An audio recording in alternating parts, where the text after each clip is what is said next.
Okay, if you are given the zeros of a polynomial, you should be able to work backwards to get what the original polynomial function was. So we're going to do that in this first example here. I want to find a polynomial p of x of degree 4 with the given zeros of I, negative I, 2, and negative 2. One thing I want to mention before I start writing this out is that anytime that you have an I value, a complex root, those always come in pairs. The way that you get those is by doing the square root of a negative number. So, when we do a square root, you do plus and minus, right? So if you were only given I, you need to understand that there is an implied negative I as well that you need to throw in there. If 5i was a solution, then negative 5i would also be a solution. Those are always guaranteed in pairs. Whole numbers are not. It's just that I gave you one where I do have 2 and negative 2, but they're not guaranteed in pairs. Doesn't mean negative 2 is a solution just because 2 is. Okay? So just know that with I values that if you're only given one, you need the conjugate of that as well. Okay, this last part over here is going to be an added in thing that is going to make this a little bit more challenging, but we're going to go ahead and I want to show you the initial setup and then I'll talk more about it. So the first thing I want to do is if I know the zeros, I'm going to write those as factors. So if I is a 0, then x minus I is a factor. If negative I is a 0, then x plus I is a factor. 2 would say that x minus 2 is a factor.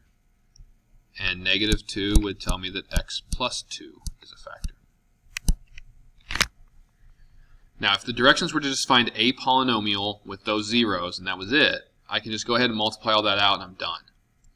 But because it tells me that p of 3 has to equal 25, there could be some kind of constant multiplier by all of that out front that would change the values here a little bit. It wouldn't change the zeros, but it will change the coefficients in front of those terms. And I need to include that a to figure out what that a value would be to make p of 3 equal 25.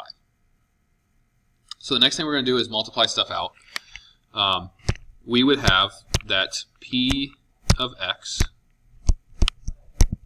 would equal a.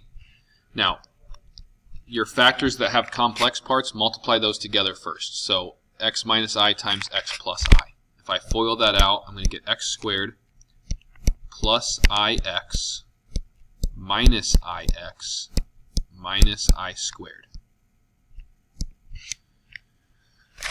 I'm going to go ahead and multiply these out as well. X minus 2 times x plus 2, that's going to be x squared plus 2x minus 2x minus 4. I'm going to simplify this a little bit before I multiply again. So x squared plus ix minus ix, those will cancel each other out. Minus I squared, well, I squared is negative 1, so minus negative 1, that's going to be plus 1. If it were minus 3i squared, that would be plus 3. So make sure that you know that. There's an understood 1 here. I squared turns into negative 1, so that would become plus 1. X squared plus 2x minus 2x, those cancel out, so I just get x squared minus 4. One step further here, I'm going to go ahead and multiply x squared plus 1 times x squared minus 4. That's going to give me x to the 4th. Minus 4x plus 1x would be minus 3x squared. And then 1 times negative 4 gives me negative 4. So again, if it didn't give me the stipulation that p of 3 had to equal 25, I would just say that x to the 4th minus 3x squared minus 4 is my polynomial. I would say that a is 1. That's the easiest thing that a could be, so it doesn't change any of those things, and I'd be done. But because it tells me that p of 3 is 25, that tells me that if I plug in 3 for my x's, we are supposed to get 25 as our answer. And in knowing that, I can then find a. So 3 to the 4th minus 3 times 3 squared minus 4. If I multiply all that together and add, I end up with 50 on the inside of that. So a times 50 is equal to 25, which means a is 1/2. So if I know that a is 1/2, I'm going to go back up here and replace this with 1/2. And then I don't want to write my polynomial as a product, so I'm going to write this as, if I were to distribute my 1/2, I would get 1/2 x to the 4th minus 3/2 x squared minus 1/2 times 4, that's 2, and I am done. That is our polynomial that would have zeros of positive and negative I and positive and negative 2. And if I plugged in 3 for x, I would end up with 25. Okay, so taking that idea along with knowing how to factor a polynomial completely, knowing how to find the zeros of a polynomial, it all leads us to this end goal of, can we find all the zeros of a polynomial? So you want to think about, do you know how to factor? Could you use that to help you out? You might possibly need the quadratic formula. Do you know how complex numbers work? Do you know how multiplicities work if you see a multiplicity when you graph it? All of those things will help you to solve your polynomial. I'm going to graph this because I don't know how to factor this right away. So if I graph this thing, I do see that it crosses through at positive 2 and also at negative 0.3 repeating. So you should know that that's negative 1/3. So I've got a couple of x-intercepts that I can work with. I'm going to go ahead and do 2 and then see if I need to use the negative 1/3 part of this. It does tell me to find all 4 zeros. I know that there are 4 zeros because I have x to the 4th. So because 2 was a 0, I'm going to do synthetic division with 2. We've got 3, negative 2, negative 1, negative 12, and negative 4. We're going to do synthetic division. So 3, 6, 4, 8, 7, 14, 2, 4, 0.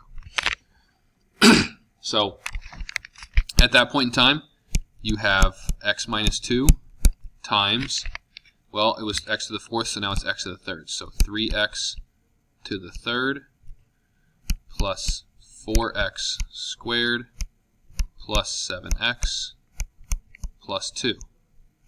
Every time you do synthetic division, you should think, what do I have left? And then could I find the rest of the zeros doing a quicker version here? Some other method like factoring. What I have left behind here, I still don't know how to factor. So I could try factoring by grouping, but it's not going to work. So I'm going to go ahead and do synthetic division again with the other 0 that I know I have, which is negative 1/3. That's negative 0.3 repeating. So I'm going to do negative 1/3, and I'm going to do synthetic division. I'm just looking at this top row right here, that's 3, 4, 7, 2. I don't need my remainder, so I'm going to bring the 3 down. 3 times negative 1/3 is negative 1. Add, we get 3. 3 times negative 1/3 is again negative 1. We add, we get 6. 6 times negative 1/3 is negative 2. And then we add, we get 0, remainder 0. So what do we have? We have x minus 2. Now, the fact that negative 1/3 is a solution, that tells me that I get a factor of 3x plus 1. You want to think about what that would be. Don't say x plus 1/3. Think about if you were to have that equal to 0. If I set 3x plus 1 equal to 0, I'd subtract 1 and divide by 3, which would give me this negative 1/3. So you want to be able to work to that binomial where I don't say that it's x plus 1/3, I say 3x plus 1. And then what do we have left here? We have 3x squared plus 3x plus 6. Okay, so if I were to set these equal to 0, trying to find all my zeros, I already know that 2 and negative 1/3 are zeros. I see that from graphing. X equals 2, x equals negative 1/3. That's what I get from these two factors here and here. The other one I would want to set equal to 0, and then I could try to factor it, but just a heads up, because your graph, you only see it cross through at those 2 points, those are going to be your only 2 real solutions. So our other 2 solutions are going to be imaginary, and they're going to be what I get from this when I set this equal to 0. So 3x squared plus 3x plus 6 equals 0. I'm going to need to use the quadratic formula, and I know I'm going to get complex solutions because I don't see those as x-intercepts. Another thing to do here would be to factor out a 3. You can work with smaller numbers if you can factor something out here. even though this doesn't factor, I'm at least working with smaller numbers with the quadratic formula now. And I can just kind of forget about that 3 out front. So I'm going to do the quadratic formula. X equals negative b, which would be negative 1, plus or minus the square root of b squared, which would be 1 minus 4 times a times c, all over 2a. So we get negative 1 plus or minus the square root of, that's going to be 1 minus 8, which would be negative 7, all over 2, which means I can say x equals negative 1 plus or minus I square root 7 over 2. Now we're supposed to end up with 4 zeros. 2, negative 1/3, negative 1 plus and minus I square root 7 over 2. There's 2 more answers. I have all 4 of my answers. And I did that through synthetic division and through the quadratic formula. Again, factoring could come into play there if you can factor the polynomial.